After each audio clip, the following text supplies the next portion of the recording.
Yo,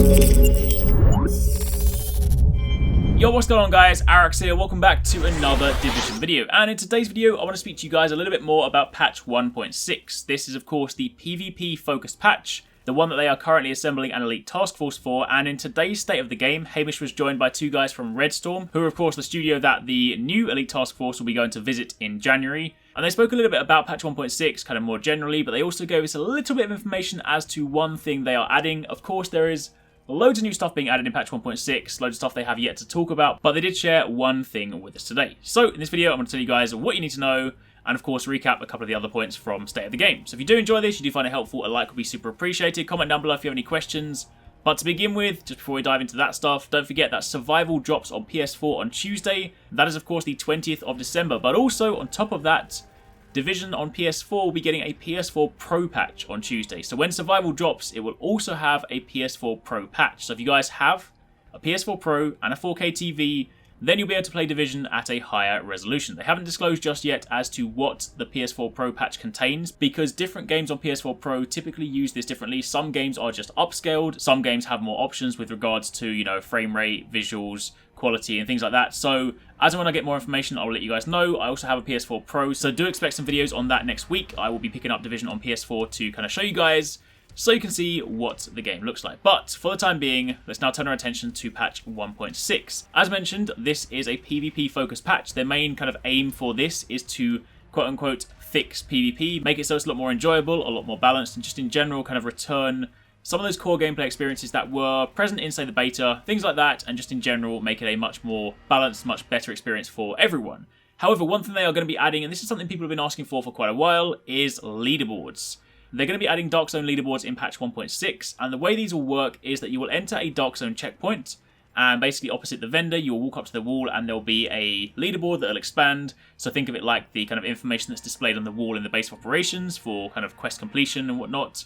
And these leaderboards will track different things on a weekly and monthly basis. So it's not going to be stuff like, you know, highest kill death ratio or most kills in the Dark Zone, things like that. It's actually going to be more sort of objective focused leaderboards. And the reason for this is because participation in these leaderboards and of course high rankings will also result in rewards. They gave us a few examples of things they're considering tracking. They are things like extracted items, named NPC kills, supply drops claimed, killing rogues, manhunts, looting Dark Zone chests, things like that. So what they want to basically do with this leaderboard is reinforce positive behavior. So they're not designed to, say, motivate trolls. So they kind of specifically said they probably wouldn't track something like cutting the rope, because of course that then motivates people to go out of their way to, you know, like do something that some people might not necessarily enjoy. So they want to kind of reinforce effectively loops that players follow in the Dark Zone. You know, if you're someone that goes in there to loot chests, kill bosses, you know, get items, farm currency, things like that, then they are things that will be tracked on the leaderboard. However, as mentioned, these leaderboards will be monthly and weekly, so they will continually rotate. So it might well just be, say, you know, week 1 of, say, patch 1.6, they'll be like, hey, go around and kill bosses in the Dark Zone. So you then run around,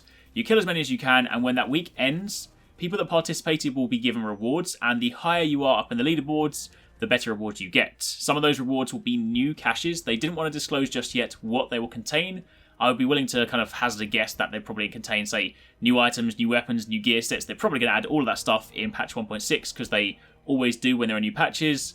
But for the time being, they didn't really disclose that. And as mentioned, there'll be weekly and monthly ones. So the monthly ones will be much more ambitious. They'll be bigger and they'll probably have bigger rewards as well. But that is effectively how leaderboards will work. So they'll be in Dark Zone checkpoints. You'll walk up to them, they'll expand, they'll have weekly objectives, monthly objectives.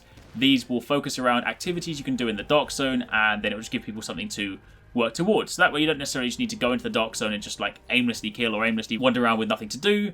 You can instead focus your attention on something in particular. So that is pretty much it for the time being. Just a really quick video, but I want to kind of bring this to your attention because that is something they spoke about today. Super exciting, something that I'm personally looking forward to. I know I haven't done PvP for quite a while, but it is something I do miss. I did used to spend quite a lot of time PvP in the Division, and it's something I do want to kind of dive back into, so probably kind of getting more towards patch 1.6, I will probably try and spend a lot more time in the Dark Zone, especially if there are leaderboards and rewards tied to it, then yeah, that could be super cool. Who knows, maybe there'll be like a named weapon tied to particular activities, and then that'll incentivize more people kind of going in and exploring. And of course, for those of you guys that don't necessarily enjoy PvP, don't forget the idea behind this patch is to make it a lot more balanced, make it a lot more enjoyable. So for those people that typically try and steer clear of it, hopefully patch 1.6 will give you a reason to go into the Dark Zone. Anyway, That's it for the time being. Again, reminder, PS4 players will finally be able to play Survival on Tuesday, so if you guys need any pointers on that, definitely check out some videos on the channel. But until then, thanks for watching, take it easy, catch you next time, peace out.